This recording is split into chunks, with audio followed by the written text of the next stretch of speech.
ये है and gate. And gate का सिंबल जैसे कि आप देख पा रहे हैं। एंड गेट के सिंबल को आप याद रख सकते हैं एंड के डी से, क्योंकि यह डी शेप की तरह ही होता है। जैसे कि एंड गेट का जो सिंबल है उस पर एक साइड इनपुट्स होते हैं और दूसरे साइड हमें आउटपुट प्राप्त होता है। तो यहाँ पे इस एंड गेट पे दो इनपुट्स को दिया गया है। यहाँ पे इनपुट्स दो या दो से अधिक हो सकते हैं। यह n तक इनपुट्स हो सकते हैं। इनपुट्स की संख्या यहाँ पर n तक हो सकती है। उसी प्रकार दूसरी साइड में हमें जो आउटपुट प्राप्त होता है वो होता है y equal a dot b। जो यह डॉट है यह एंड ऑपरेशन को प्रदर्शित करता है।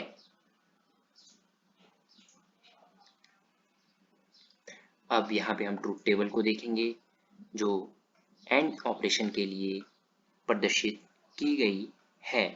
उससे पहले हम जान लें कि यह ट्रूथ टेबल होती क्या है। ट्रूथ टेबल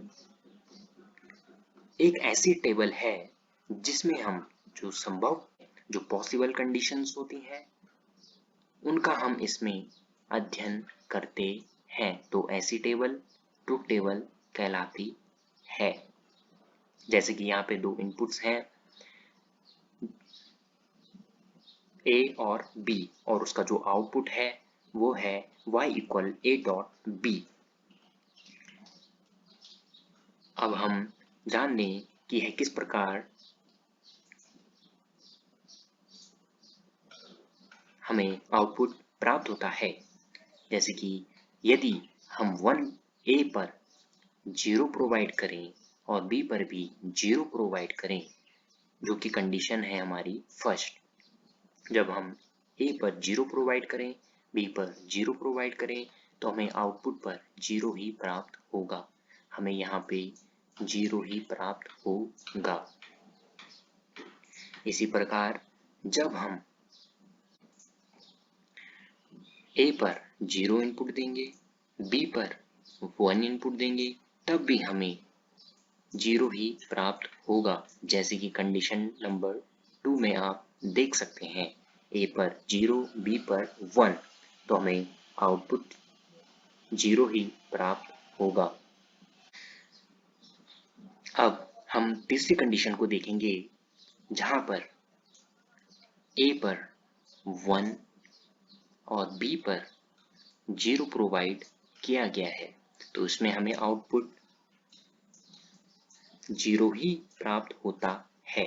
जैसे कि कंडीशन 3 में आप देख सकते हैं a पर 1, b पर 0, तो हमें आउटपुट में 0 प्राप्त होता है। इसी प्रकार जब हम इनपुट a पर 1 प्रोवाइड करते हैं और b पर भी 1 इनपुट प्रोवाइड करते हैं तो हमें आउटपुट पर 1 प्राप्त होता है। एक यही कंडीशन है जिसमें हमें आउटपुट हाई प्राप्त होता है, या कह सकते हैं ट्रू प्राप्त होता है। बाकी तीनों कंडीशंस में हमें 0 प्राप्त होता है, जो कि एक लो स्टेट को प्रदर्शित करते हैं। एंड गेट में जो अंतिम कंडीशन होती है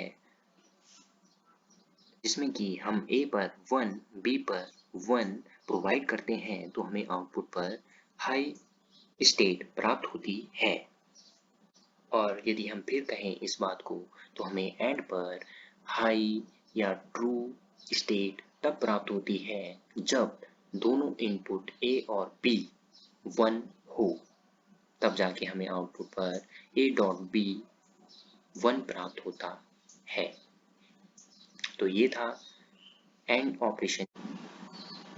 अब हम एंड गेट को उसके तुल्यांकी परिपथ के साथ जानेंगे। जैसे कि यहाँ पर इक्विवेलेंट सर्किट को प्रदर्शित किया गया है, जिसमें दो स्विच को श्रेणी क्रम में जोड़ा गया है। इस परिपथ के द्वारा हम एंड गेट के जो पॉसिबल कंडीशंस हैं उनको वेरीफाई कर सकते हैं। तो ये है एंड गेट के लिए इक्विवेलेंट सर्किट। अब हम एंड गेट के प्रत्येक कंडीशन को इस परिपथ के द्वारा वेरीफाई करेंगे। ए इनपुट पर 0 प्रोवाइड करते हैं, बी इनपुट पर 0 प्रोवाइड करते हैं, तो हमें 0 प्राप्त होता है, जैसे कि हम ट्रुथ टेबल में देख चुके हैं। तो हम इसे ए इनपुट मानेंगे और दूसरे स्विच को बी इनपुट मानेंगे। जब हम इनपुट ए पर 0 प्रोवाइड करते हैं और बी इनपुट पर 0 प्रोवाइड करते हैं, तो हमें आउटपुट पर 0 प्राप्त होता है, क्योंकि जब तक सर्किट ओपन होगा तब तक करंट फ्लो नहीं होगा, इसलिए हमें आउटपुट 0 ही प्राप्त होगा। इस सर्किट से आपको यह पता लग रहा होगा कि जब दोनों स्विच ऑफ होंगे, दोनों स्विच क्लोज होंगे, तब हमें आउटपुट प्राप्त होगा।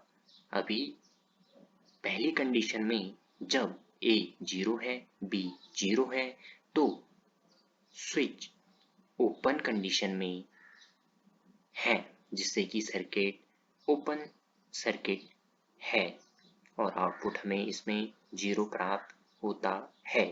चलिए अब देखते हैं दूसरी कंडीशन को। दूसरी कंडीशन है 0-1 की कंडीशन।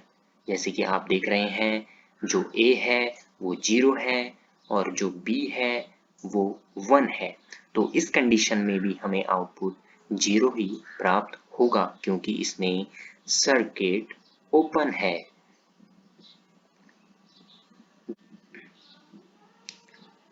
जब तक दोनों इनपुट्स ऑन नहीं हो जाते, तब तक हमें आउटपुट प्राप्त नहीं हो सकता। तब तक हमें आउटपुट 0 ही प्राप्त होगा। जब सर्किट पूर्णतः क्लोज होगा, तब हमें आउटपुट 1 प्राप्त होता है। तो इस कंडीशन की भी सत्यता होती है। अब हम चलते हैं तीसरी कंडीशन की ओर। जो तीसरी कंडीशन है उसमें A 1 है, B 0 है, जैसे कि आप परिपथ में देख रहे हैं। यहाँ पे जो A है वो 1 है, यानी कि ऑन है, क्लोज है, और जो B इनपुट है वहां पर 0 या कह सकते हैं स्विच ओपन है। इसलिए इस कंडीशन में भी हमें आउटपुट 0 ही प्राप्त होगा। अब हम चलते हैं चौथी लास्ट कंडीशन की ओर। ये है वह कंडीशन जिसमें A इनपुट और B इनपुट दोनों ही 1 या कह सकते हैं क्लोज होते हैं। जैसे कि आप यहाँ पर देख सकते हैं कि दोनों स्विच क्लोज कंडीशन में है, जिससे कि हमारा जो सर्किट है वो पूर्णतः क्लोज हो जाता है और हमें आउटपुट पर 1 प्राप्त हो जाती है, और जो हमारा बल्ब है, जो हमारा लैंप है, वो ग्लो करने लगता है। तो ये था एंड गेट के बारे में। अब हम पढ़ेंगे लॉ ऑफ एंड ऑपरेशन। ये जो आपको 3 नियम दिख रहे हैं, यह बूलियन के एंड ऑपरेशन के नियम हैं, जो कि पहला है A.0 इक्वल 0। ये जो डॉट है ये एंड ऑपरेशन को प्रदर्शित करता है। तो ये पहला नियम है। दूसरा नियम है A.1 इक्वल A। ये है दूसरा नियम। तीसरा नियम है ए डॉट ए इक्वल ए। इसमें हम यह देखते हैं कि जो हमारा आउटपुट है वो ए पर निर्भर करता है या 0 पर निर्भर करता है। तो हम इन नियमों को एक एक करके इस सर्किट में देखेंगे। जो पहला नियम है वो है A dot zero equal zero. मैं आपको बता दूं, जो यहाँ पर ए है उसके मान 1 या 0 हो सकता है। या तो ए का मान 1 होगा या ए का मान 0 होगा। ए डॉट जीरो जो है वो इक्वल है 0 के, यानी यह नियम कहता है कि जो हमें आउटपुट मिलेगा वो 0 मिलेगा। जो आउटपुट मिलेगा वो 0 पर निर्भर करता है, क्योंकि यहाँ पर a का जो मान है वो 1 भी हो सकता है और 0 भी हो सकता है। आइए इसे हम समझते हैं। जैसे कि यहाँ पर a है और ये 0 है। जो दूसरा स्विच है उसको हमने 0 रखा है या ओपन रखा है, ये होगा ओपन। तो a का मान जब 0 होगा तब यह ओपन में होगा, जिससे कि करंट फ्लो नहीं होगा, क्योंकि दूसरा जो हमारा स्विच है वो भी ओपन है। और जब a का मान हम 1 रखेंगे तब यह स्विच ऑन हो जाएगा, यानी कि सर्किट यहाँ पर क्लोज हो जाएगा। परंतु तब भी आउटपुट हमें 0 ही प्राप्त होगा, क्योंकि जो दूसरा स्विच है वह ऑफ स्टेट में है। तो इससे हमें आउटपुट 0 ही प्राप्त होगा। तो ये था पहले नियम का सत्यापन, या कह सकते हैं हमने पहले नियम को वेरीफाई कर लिया है। आउटपुट हमें 0 ही प्राप्त होगा और जो लैंप है वो ग्लो नहीं करेगा। अब पढ़ते हैं हम दूसरे नियम के बारे में। दूसरा नियम है ए डॉट वन जो कि इक्वल है ए के। अब हम इसे पुनः इनका मान रखेंगे।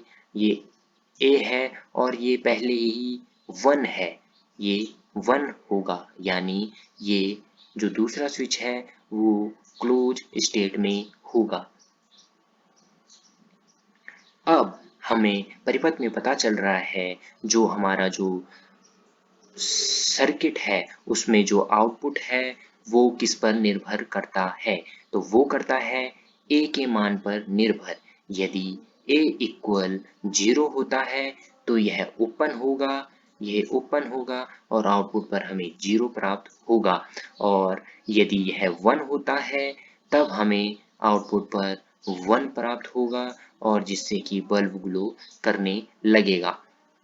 तो हमारा जो स्विच 1 है, जो ए है, उस पर हमारा निर्भर करता है कि आउटपुट क्या होगा। तो हमारा जो ए डॉट 1 है इक्वल ए के बराबर होता है। तो ये था दूसरा नियम। अब पढ़ेंगे हम तीसरे नियम के बारे में। तीसरा नियम है A dot A equal A. A dot A equal A. तो इसे हम ए मानेंगे, इसे हम ए मानेंगे। तो यहाँ पर क्या लिखा गया है ए डॉट ए। तो यह निर्भर करता है आउटपुट, किसी भी परिपथ का आउटपुट जो निर्भर करता है वो करता है ए पर। वो कैसे? जब दोनों ए का मान, जो दोनों स्विच हैं उनका मान 0 होता है तो हमें आउटपुट पर 0 प्राप्त होता है और बल्ब ग्लो नहीं करता है। और इसी प्रकार जब ए का मान यहाँ पर 1 होगा और यहाँ पर भी 1 होगा, दोनों के मान एक टाइम में सेम होंगे। तो जैसे कि यहाँ पर a इक्वल 1 होगा तब हमारा जो सर्किट है वो क्लोज सर्किट होगा, जिससे कि आउटपुट पे हमें 1 प्राप्त होगा और बल्ब ग्लो करने लगेगा। तो ये था तीसरा नियम। और जो हमने यह तीनों नियमों का अध्ययन किया है, यह नियम है बूलियन गणित के एंड के नियम।